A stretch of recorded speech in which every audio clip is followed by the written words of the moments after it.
Passata la tempesta che ha provocato nubifragi in più parti della nostra regione e una violenta grandinata nel Pordenonese con danni alle colture, il tutto immortalato dai cellulari diffusi via social attraverso il canale Telegram Meteo FVG Segnalazioni, che ringraziamo per la preziosa documentazione. La giornata odierna è trascorsa tranquilla con sole e leggera nuvolosità.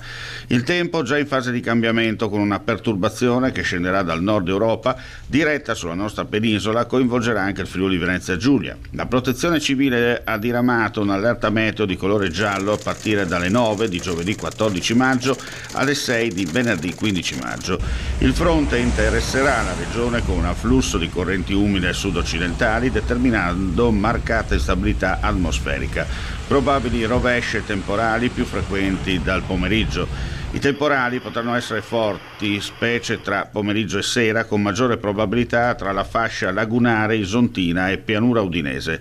I fenomeni potrebbero provocare disagi come allagamenti di strade e sottopassi, lo straripamento dei canali e l'ingrossamento improvviso dei torrenti e fiumi a carattere torrentizio, con la chiusura dei guadi, senza dimenticare i colpi di vento, con violenti downburst, vento lineare veloce e intenso mixati a grandine. Sulla costa non si escludono possibili disagi dovuti all'alta marea. Temperature massime che si dovrebbero assestare sui 14 e 15 gradi, mentre le minime sono in netto calo.